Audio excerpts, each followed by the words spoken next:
ಕನ್ನಡದ ನಂಬರ್ 1 ದಿನಪತ್ರಿಕೆ ವಿಜಯವಾಣಿಯಲ್ಲಿ ಪ್ರಕಟವಾಗಿರುವ ಈ ದಿನದ ಮಹತ್ವದ ಸುದ್ದಿಗಳನ್ನು ನೋಡೋಣ. ರಾಜ್ಯದ ಹುಲಿಗಳ ನಾಡೆಂದೇ ಖ್ಯಾತಿ ಪಡೆದಿರುವ ಚಾಮರಾಜನಗರ ಜಿಲ್ಲೆಯಲ್ಲಿ 5 ಹುಲಿಗಳ ಪ್ರಾಣಹರಣವಾಗಿದೆ. ಹುಲಿಗಳ ಸಂಖ್ಯೆಯಲ್ಲಿ ಕರ್ನಾಟಕಕ್ಕೆ 2ನೇ ಸ್ಥಾನ ಬರುವಲ್ಲಿ ನಿರ್ಣಾಯಕ ಪಾತ್ರ ವಹಿಸಿದ್ದ ಚಾಮರಾಜನಗರ ಜಿಲ್ಲೆಯ ಅರಣ್ಯದಲ್ಲಿ ನಡೆದಿರುವ ಈ ಘೋರ ದುರಂತ ದಿಗ್ಭ್ರಮೆ ಮೂಡಿಸಿದೆ. ಮಲೆಮಹದೇಶ್ವರ ವನ್ಯಜೀವ ಧಾಮದಲ್ಲಿ ನಡೆದಿರುವ 5 ಹುಲಿಗಳ ಸಾವಿಗೆ ವಿಷಪ್ರಾಶನ ಕಾರಣ ಎನ್ನಲಾಗ್ತಾ ಇದ್ದು, ಕಳ್ಳ ಬೇಟೆಗಾರರ ಕೈವಾಡ ಶಂಕೆ ವ್ಯಕ್ತವಾಗಿದೆ. ಈ ಸುದ್ದಿಗೆ ಮುಖಪುಟ ನೋಡಿ. ಭ್ರಷ್ಟಾಚಾರದ ಆರೋಪ ಮಾಡಿ ಅನುದಾನಕ್ಕೆ ಬೇಡಿಕೆ ಇಟ್ಟು ಸದ್ದು ಮಾಡಿದ್ದ ಆಡಳಿತ ಪಕ್ಷದ ಶಾಸಕರನ್ನ ಸಿಎಂ ಸಿದ್ದರಾಮಯ್ಯ ವಿಶ್ವಾಸಕ್ಕೆ ತೆಗೆದುಕೊಂಡು ಮುನಿಸು ತಣಿಸುತ್ತಿರುವ ಹೊತ್ತಲ್ಲೇ ಕೆಲವು ಸಚಿವರು ನಾಯಕತ್ವ ಬದಲಾವಣೆ ಹಾಗೂ ಪವರ್ ಸೆಂಟರ್ ಮಾತಿನ ಹೊಸ ವರಸೆ ತೆಗೆದಿದ್ದಾರೆ. ಈ ಕುರಿತ ಡಿಟೇಲ್ ರಿಪೋರ್ಟ್ಗೆ ಇಂದಿನ ಸಂಚಿಕೆ ಓದಿ.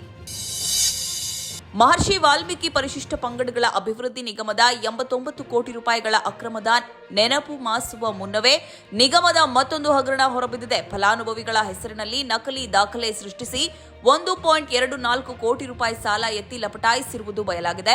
ತುಮಕೂರು ಜಿಲ್ಲೆಯೊಂದರಲ್ಲಿಯೇ 120 ಫಲಾನುಭವಿಗಳ ಹೆಸರಿನಲ್ಲಿ ಸ್ವಯಂ ಉದ್ಯೋಗ ಯೋಜನೆಯಡಿ ತಲಾ 2 ಲಕ್ಷ ರೂಪಾಯಿ ಸಾಲ ಎತ್ತಲಾಗಿದೆ. ಸ್ವಯಂ ಉದ್ಯೋಗದ ಸಾಲ ಕೋರಿ ಮತ್ತೆ ಅರ್ಜಿ ಸಲ್ಲಿಸಿದ ನಂತರವೇ ಈ ಅವ್ಯವಹಾರ ಬೆಳಕಿಗೆ ಬಂದಿದೆ. ಈ ಸುದ್ದಿಗೆ ವಿಜಯವಾಣಿ ಓದಿ. ರಾಜ್ಯದ ವಿವಿಧೆಡೆ ಮಳೆಯ ಆರ್ಭಟ ಮುಂದುವರೆದಿದ್ದು, ಬೆಳಗಾವಿ, ಶಿವಮೊಗ್ಗ, ಚಿಕ್ಕಮಗಳೂರು ಹಾಗೂ ಕೊಡಗು ಜಿಲ್ಲೆಗಳಲ್ಲಿ ಜನಜೀವನ ಅಸ್ತವ್ಯಸ್ತಗೊಂಡಿದೆ. ಬೆಳಗಾವಿಗೆ ಮಹಾರಾಷ್ಟ್ರದ ಪಶ್ಚಿಮ ಘಟ್ಟ ಪ್ರದೇಶದಲ್ಲಿ ಭಾರೀ ಮಳೆ ಆಗುತ್ತಿರುವುದು ಆಘಾತ ನೀಡಿದೆ. ಕೊಯ್ನಾ, ದೂದಗಂಗಾ ಮತ್ತು ರಾಜಾಪುರ ಕಲ್ಲೊಳ ಬ್ಯಾರೇಜ್ ಮೂಲಕ ಕೃಷ್ಣಾ ನದಿಗೆ ಗುರುವಾರ ಬೆಳಗ್ಗೆ 1.08 ಲಕ್ಷ ಕ್ಯೂಸೆಕ್ ನೀರು ಬಿಟ್ಟಿದ್ದಾರೆ. 18 ಸೇತುವೆಗಳು ಜಲಾವೃತಗೊಂಡಿದ್ದು, 40ಕ್ಕೂ ಅಧಿಕ ಹಳ್ಳಿಗಳಿಗೆ ಸಂಪರ್ಕ ಕಡಿತಗೊಂಡಿದೆ. ಮಳೆ ವರದಿಗೆ ಇಂದಿನ ಸಂಚಿಕೆ ಓದಿ. ಬಿಜೆಪಿಯ ರಾಜ್ಯ ನಾಯಕತ್ವದ ಕುರಿತು ಬಹಿರಂಗ ಚರ್ಚೆ ಅಸಮಾಧಾನ ಮತ್ತೆ ಮುನ್ನೆಲೆಗೆ ಬಂದು ಪಕ್ಷದೊಳಗೆ ತಳಮಳ ಹೆಚ್ಚಿಸಿರುವ ಹೊತ್ತಲ್ಲೇ ರಾಷ್ಟ್ರೀಯ ಸ್ವಯಂ ಸೇವಕ ಸಂಘದ ಪ್ರಮುಖರು ಹಾಗೂ ಪಕ್ಷದ ರಾಜ್ಯ ನಾಯಕರ ಜಂಟಿ ಸಭೆ ಕುತೂಹಲ ಕೆರಳಿಸಿದೆ. ಸಂಘದ ಕಚೇರಿ ಕೇಶವಕೃಪಾದಲ್ಲಿ ಶುಕ್ರವಾರ ಮಧ್ಯಾಹ್ನ ಸಭೆ ಆಯೋಜನೆಗೊಂಡಿದೆ. ರಾಜ್ಯದಲ್ಲಿನ ಪ್ರಸಕ್ತ ವಿದ್ಯಮಾನ ಸಮನ್ವಯತೆಯ ಮುಖ್ಯವಾಗಿ ಚರ್ಚೆಯಾಗುವ ಸಾಧ್ಯತೆಗಳಿವೆ. ಇತ್ತೀಚೆಗೆ ನಡೆದ ಸಭೆಯ ಮುಂದುವರೆದ ಭಾಗ ಇದೆಂದು ಹೇಳಲಾಗ್ತಾ ಇದೆ. ಈ ಸುದ್ದಿಗೆ ಸಮಸ್ತ ಕರ್ನಾಟಕ ಪುಟ ನೋಡಿ. ಆಕ್ಸಿಯಂ 4 ಅಂತರಿಕ್ಷ ಕಾರ್ಯಕ್ರಮದ ಭಾಗವಾಗಿ ಬುಧವಾರ ನಭಕ್ಕೆ ಹಾರಿದ ಭಾರತದ ಗಗನಯಾತ್ರಿ ಶುಭಾಂಶು ಶುಕ್ಲಾ ನೇತೃತ್ವದ 4 ಗಗನಯಾತ್ರಿಗಳನ್ನೊಳಗೊಂಡ ತಂಡ ಗುರುವಾರ ಅಂತಾರಾಷ್ಟ್ರೀಯ ಬಾಹ್ಯಾಕಾಶ ನಿಲ್ದಾಣ ತಲುಪಿದೆ. ಬುಧವಾರ ಗಗನಯಾತ್ರಿಗಳಾಗಿರುವ ಡ್ರ್ಯಾಗನ್ ಬಾಹ್ಯಾಕಾಶ ಕೋಶವನ್ನು ಮತ್ತು ಸ್ಪೇಸ್ ಎಕ್ಸ್ನ ಫಾಲ್ಕನ್ 9 ರಾಕೆಟ್ ಕೆನಡಿ ಬಾಹ್ಯಾಕಾಶ ಕೇಂದ್ರದಿಂದ ನಭಕ್ಕೆ ಚಿಮ್ಮಿತ್ತು. ಅದು ಸುಮಾರು 28 ಗಂಟೆಗಳ ಬಳಿಕ ಗುರುವಾರ ಸಂಜೆ 4 ಗಂಟೆಗೆ ಐಎಸ್ಎಸ್ನೊಂದಿಗೆ ಜೋಡಣೆಯಾಗಿದೆ. ಈ ಸುದ್ದಿಗೆ ದೇಶ ವಿದೇಶ ಪುಟ ನೋಡಿ.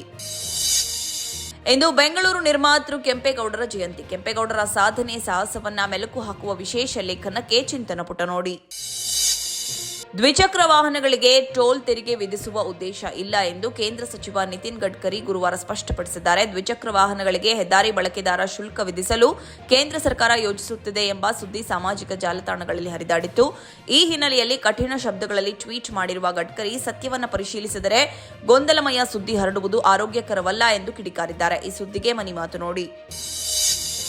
ಸತತ 3ನೇ ದಿನವಾದ ಗುರುವಾರವೂ ಭಾರತೀಯ ಷೇರುಪೇಟೆ ಏರಿಕೆ ದಾಖಲಿಸಿದೆ. ದಿನದ ವಹಿವಾಟಿನ ಮಧ್ಯೆ 1056ರಷ್ಟು ಏರಿಕೆಯಾಗಿದ್ದ ಸೆನ್ಸೆಕ್ಸ್ ಕೊನೆಯಲ್ಲಿ 1000 ಅಂಕ ಏರಿಕೆ ದಾಖಲಿಸಿ 83,755ಕ್ಕೆ ಸ್ಥಿರವಾಯಿತು. ನಿಫ್ಟಿ 304 ಅಂಕ ಏರಿಕೆಯಾಗಿ 25,549ಕ್ಕೆ ಸ್ಥಿರಗೊಂಡಿತ್ತು. ಈ ಸುದ್ದಿಗೆ ಇಂದಿನ ಸಂಚಿಕೆ ಓದಿ.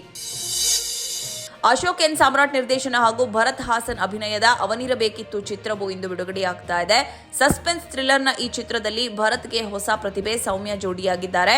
ಈ ಮೂಲಕ ಅವರು ಸ್ಯಾಂಡಲ್ವುಡ್ಗೆ ಪ್ರವೇಶ ಪಡೆಯುತ್ತಿದ್ದಾರೆ. ಇದೇ ಖುಷಿಯಲ್ಲಿರುವ ಸೌಮ್ಯ ಹಲವು ವಿಚಾರವಾಗಿ ವಿಜಯವಾಣಿ ಜೊತೆ ಮಾತನಾಡಿದ್ದಾರೆ. ಈ ವಿಶೇಷಕ್ಕೆ ಸಿನಿವಾಣಿ ನೋಡಿ. ಐಸಿಸಿ ಇತ್ತೀಚೆಗೆ ಅಂತಾರಾಷ್ಟ್ರೀಯ ಕ್ರಿಕೆಟ್ ಆಟದ ಕೆಲ ಬದಲಾವಣೆ ತಂದಿದೆ. ಬೌಂಡರಿ ಗೆರೆ ಬಳಿ ಕ್ಯಾಚ್ ಹಿಡಿಯುವ ಮತ್ತು ಏಕದಿನದಲ್ಲಿ 35ನೇ ಓವರ್ ಬಳಿಕ ಒಂದೇ ಚೆಂಡು ಬಳಸುವ ನಿಯಮ ಈಗಾಗಲೇ ಬಹಿರಂಗಗೊಂಡಿತ್ತು. ಚೆಂಡಿಗೆ ಎಂಜಲು ಹಚ್ಚಿ ಶೈನ್ ಮಾಡಲು ಯತ್ನಿಸುವುದನ್ನು ಐಸಿಸಿ ಕರೋನಾ ಕಾಲದಲ್ಲಿ ನಿಷೇಧಿಸಿತ್ತು. ಈ ನಿರ್ಬಂಧ ಮುಂದುವರಿಯಲಿದೆ. ಒಂದು ವೇಳೆ ಎಂಜಲು ಹಚ್ಚಿದರೆ ಕೂಡಲೇ ಚೆಂಡನ್ನು ಹಿಂಪಡೆಯುವ ನಿರ್ಧಾರವನ್ನು ಐಸಿಸಿ ವಾಪಸ್ ಪಡೆದಿದೆ. ಈ ಸುದ್ದಿಗೆ ಕ್ರೀಡಾಪುಟ ನೋಡಿ. ಇವಿಷ್ಟೇ ಅಲ್ಲ, ಮುಂಜಾನೆ ಮಾತು, ಅಂತರಂಗ, ಭವಿಷ್ಯ, ಮನೋವಿಕಾಸದ ಕಾಲಂಗಳು, ಕ್ರೀಡೆ, ಸಿನಿಮಾ, ದೇಶ ವಿದೇಶಗಳ ಭರಪೂರ ಸುದ್ದಿಗಳ ವಿಶೇಷಗಳಿಗಾಗಿ ವಿಜಯವಾಣಿ ಓದಿ.